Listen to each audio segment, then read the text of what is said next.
Okay, guys. Welcome to Bollywood to Hollywood. And to our audience. What's your name? Terry. I'm Terry. No, I'm Mo. Okay. Terry and Mo. Mo. You're Rao. You sound like a Indian. Yeah, we do. Really? Two Stooges.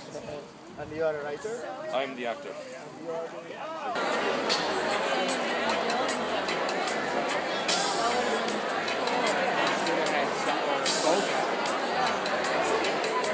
Right, they were playing, theme song.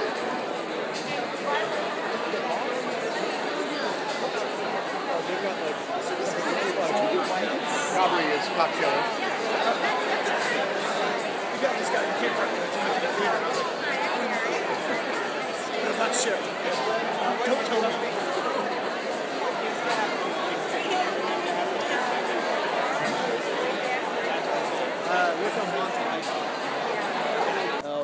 Welcome to Bollywood to Hollywood. We have another episode, but this time it's very special. We have a film called Patrick's Day, and we have the writer and the director from that film. We are right here under the tree in Woodstock, and we are going to talk about the film. So you are Terry, right? And Terry is the writer and director. Nice to meet you, Terry. Welcome to the show. And you are the Mo. Oh, I am the Mo. Oh, no, we both sound like comedians, Terry and Mo, and I'm Rao. The Mo and Terry show, and here's Tim. And Oh, this great. Tim. Hey, hi. Hi. Here's the producer. Uncle Tim. So we have everyone here. So what is about this? Is it like a St. Patrick's Day parade or something? It's about a kid with mental health issues, and once a year his mother brings him on an annual pilgrimage to Dublin for the St. Patrick's Day parade. His name is Patrick, and he was born on March 17th. So he lives in a mental institution, a home. She takes him out once a year for his birthday. They have this gorgeous little ritual that they engage in. But on his 25th birthday, he gets separated from her. And he meets a woman in the hotel they're staying in. She's in the parade? After the parade. He meets a woman in a hotel that he's staying in. She's a suicidal flight attendant. And before she goes upstairs to do the fatal deed, she decides she will be intimate with one more person. Anybody will do. And she meets this young man, Mo. And the intimacy they share changes them, changes the mother, changes everything. So what kind of intimacy did you provide, Mo? Wow. I mean, I would male, It's not female. that kind of movie. Oh, okay. Well, I understand the delicate issue. As Terry said, he's a virgin schizophrenic, so it opened Patrick's world. How did you open it? The character of Karen opened it up to Patrick, because Patrick discovered love and he discovered freedom and the possibility of freedom. So it opened up everything to Patrick. So what needs to be done? I mean, the issue of mental health is a big issue. I mean, it's at least been recognized medically in the West. And it's much more complicated in the East because of certain psychological and cultural issues. But since we are in the West, and this is an issue coming from Ireland, does it have any relationship with the struggles that they are going through in Ireland, IRA, and issues with British and maybe oppression, other issues of family, oppression, cultural? I would think probably are more liberated, more industrialized than the feudal economies or countries. So I would think, but even in America, maybe in the early 60s and 50s, I lived in Georgia, and they were arranging marriages. So I don't know how it is in Ireland. I never been to Ireland, but I've been to St. Patrick's Day parade, and I enjoy that parties. But there is some kind of social, cultural institution operation on the people, so they can't express their mental problems. Well, I think that's what Terry is trying to get across in this movie, that it can open up that discussion, no matter what country you're from. And it's a really good question, and I know Terry has a good answer to that as well, but from working with him, it opens up a dialogue, whatever country you're in, the issue of freedom, and as you're saying, that arranged marriage and not so long ago in Ireland that was happening, and it's still very backwards in Ireland, things that are going on today. So I became aware of certain things while making the movie, you know, but we want to open up a conversation about mental health, and no matter what country you're in. So is it only about children, or is it also about the people that have grown From top down. Top down. From top down. So why did you, when you wrote, why did you pick the child, St. Patrick's Day? Well, it's interesting. I just read an article from Dr. Garrett O'Connor, and it's an article about malignant shame in Irish culture. That's the phrase he uses. And that malignant shame has manifested in everything we do, in terms of willingly allowing ourselves to be oppressed, in terms of simple Stockholm syndrome, in terms of the notion that the most effective form of abuse is when the abuser doesn't have to be around for the abused to continue abusing themselves. So that manifests in so-called normal people, and when it manifests even more extreme in some mental health issues, we oppress them even further. So the idea of Patrick's Day as an institution that is a celebration of everything that's wonderful about Ireland, in actuality it could be a cartoonish repression of everything that is disturbing about Ireland. So to have Patrick be born on Patrick's Day and to have Patrick manifest as a character on that day is an indication of the nature of the Irish psyche and the nature of an individual, a young individual who's coming to terms for the first time with the nature of independence, the notion of independence, the notion of the right to intimacy, the notion of reaching out for something that he's unaccustomed to, something that is better than the oppressed realm he's in. So as a metaphor for the country, it's very evident, but as a simple exploration of a real human being, it's equally worse than that level. Well, and I'm thinking St. Patrick's Day, it means a sacred day for Catholics.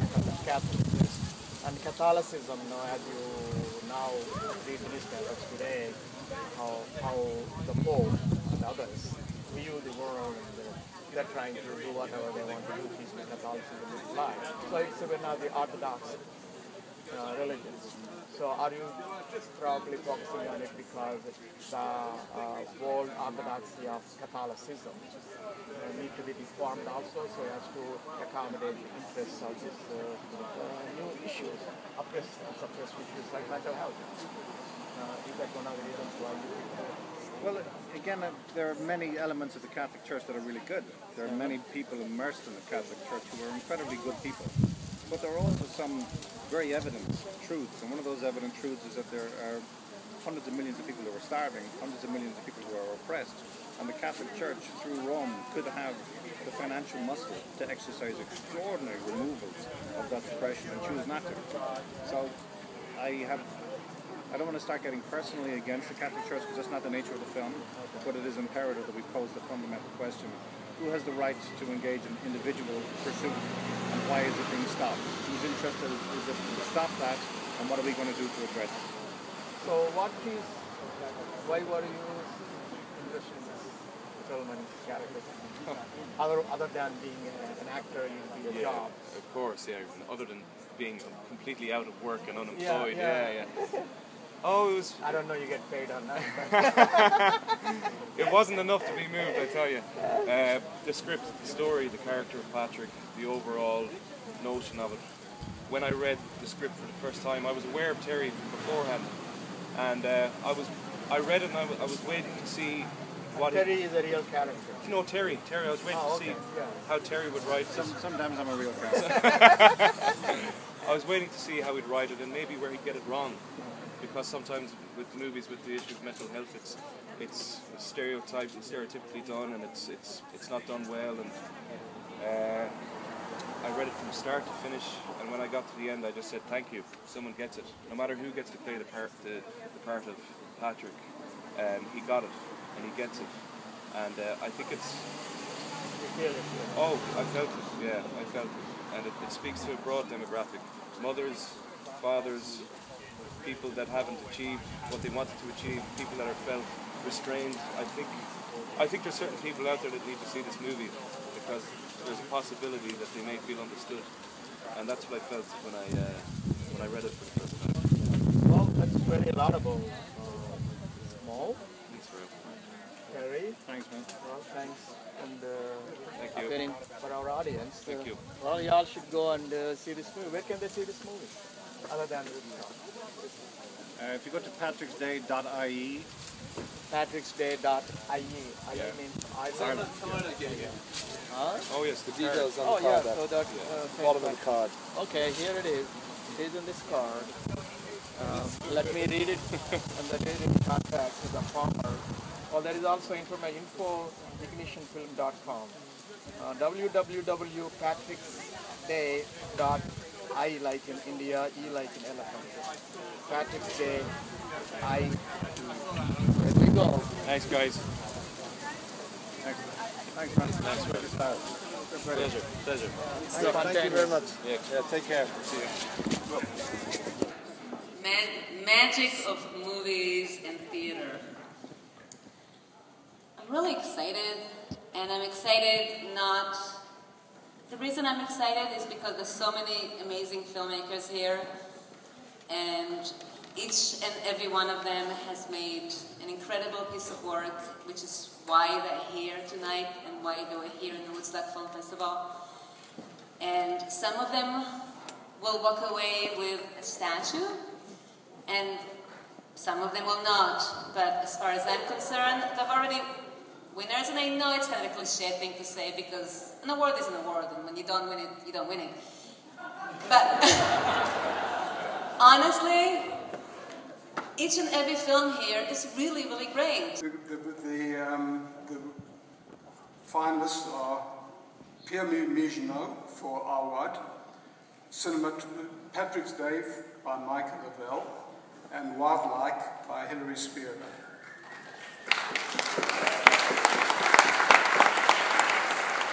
And here's a message from Haskell. He says, please award my enthusiastic selection to Michael Lavelle, the DP of Patrick's Day.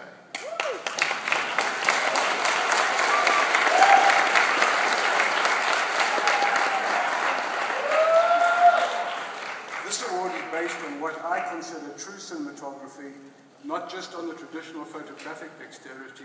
He has that. Michael Lavelle's work on Patrick's Day shows a profound understanding of the story and his ability to employ DP skills such as framing, focus, lighting, and camera movement is subtle, in an unself-conscious way, to subliminally involve the viewer. One of many examples is the transition from the viewer to the POV of the psychologically troubled main character, contrast to what we consider the same. This is not unlike the cuckoo's nest question, who belongs in society's booby hatch. I give this award enthusiastically to an exceptionally talented filmmaker, Michael Lavelle. And I have to say I agree with him. It's very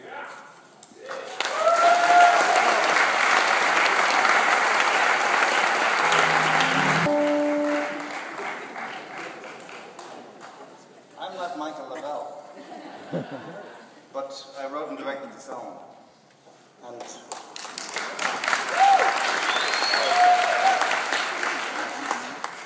we watched 3 movies before we made this film, and we sat down and analysed 3 films. And the first one was The Graduate, to understand form and structure and content within a frame. The second one was Punch Drunk Love, to understand tone. And the third one was my favourite movie of all time, called One Flew Over the Cuckoo's Nest. So to have Haskell Wexler speak the way he spoke is the stuff of childhood fantasy come true. But also, what's amazing about Michael Lavelle and all the people involved in Patrick's Day, I don't know how many of you saw it. You lying bastards, how many of you saw it? But we tried to make a film that was, without sounding cliched, about bringing light out of darkness. It's a film about mental health, it's a film about the right to intimacy, it's a film about reaching out for intimacy against the negating factors of a whole bunch of people telling you what you can and cannot fucking do. And if ever there was a time for all of us to do that, and if ever there was a town for us to do that, and if ever there was a movie that is perfectly placed in Woodstock, it's Patrick's Day. So for Michael Lavelle and all of you, thanks very much. Logan did most of the writing. He said I have to do most of the talking. I wish I could do this all the time.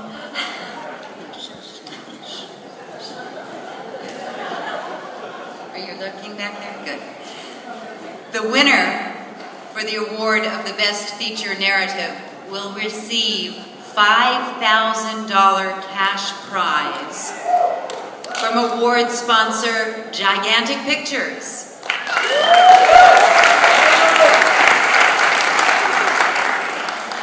And the films in final competition for the award for Best Featured Narrative are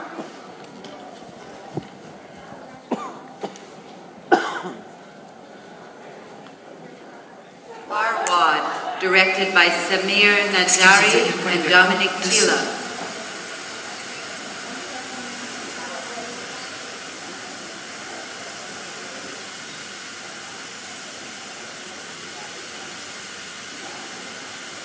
Il m'a dit que c'est un livre de ses filles. Listening, directed by Khalil Sullins. 10 seconds, don't stop it early.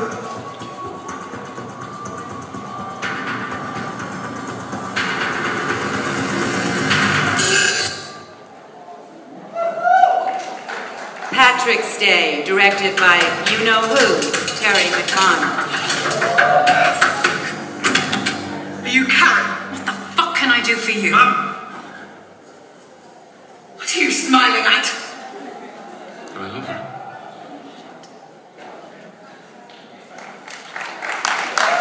The Last Time You Had Fun, directed by Mo Goddess Perkins. threesome. Then you French kissed him, left us in the car while you smoked yourselves brain dead. No, nothing's wrong. Hold up. In Clark's defense, there was not nearly enough time for that to be considered a bona fide French kiss. The Man Who Saved the World, directed by Peter Anthony.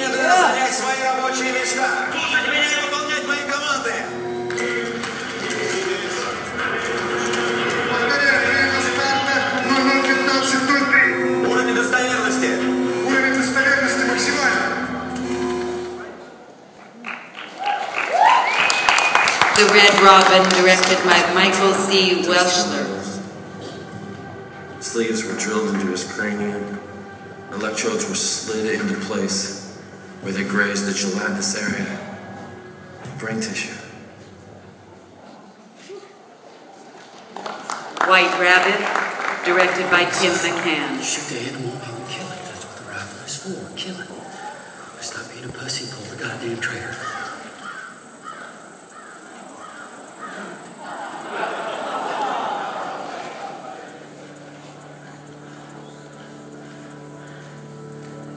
Do it, son. Wildlife, directed by Frank Hall Green. Do not run. Don't run. Don't run. Got it.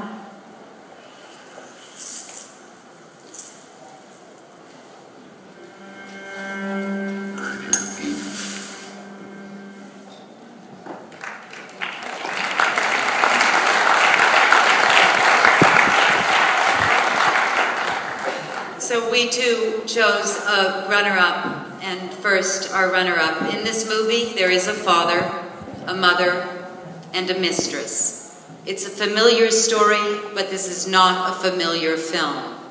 Told with sophisticated subtlety and respect, it is uncommonly mature. It is an uncommonly mature movie that takes all three characters, their passions, and their regrets seriously. A delicate film, it places its trust in small moments to dramatize complex consequences. We're very happy to present the runner-up award for feature narrative to Arwad, directed by Samir Najari and Dominic Tila.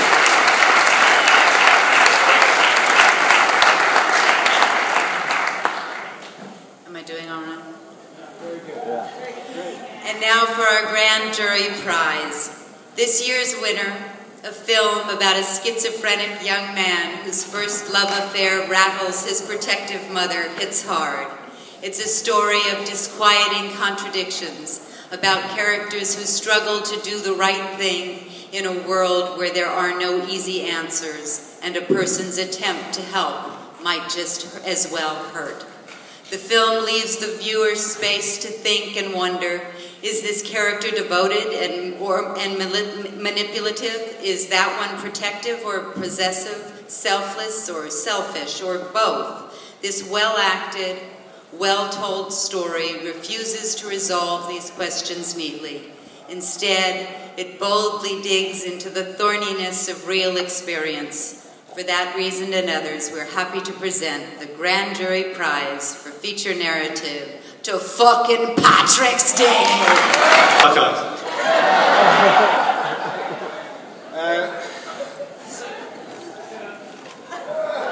First thing is that the $5,000 prize, can we have that in cash because we're fucking broke? We can get home. Second thing is, I asked my mother to be in this movie, but she was dead. Don't. She was always a selfish bitch. It doesn't matter.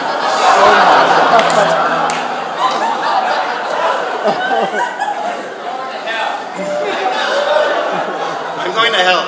She's waiting there for me.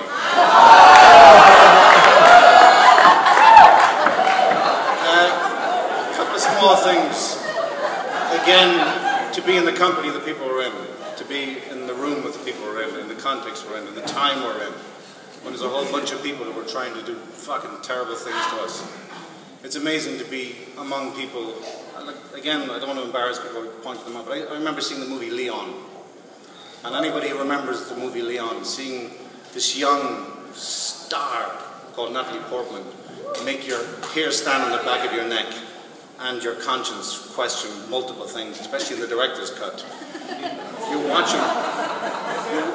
watching stuff where you go, the courage of these artists, the courage of these people, the courage of Darren Aronofsky, the courage... Is Jennifer Connelly here? Or was that just a bullshit scam they pulled? Is she here? She is. Hello, Jennifer Connelly. I did a really dodgy Roger Corman movie with your husband. He was fucking beautiful, but the movie was god-awful. But this kind of movie and these kind of films and these kind of contexts, we're broke beyond measure. I got a bank trying to repossess my home. That's not a cheap line. That's literally the truth. We're releasing this movie in Ireland in the same week that I'm in court to have scum step in and repossess our home. The courage of movies is that still, despite all the bullshit, we sit in a room in darkness and believe that magic is possible. And to be among you people in this context at this time is not just a fucking honour, but an inspiration. And I want to introduce you to Tim Palmer and Mo Dunford, our producer and director.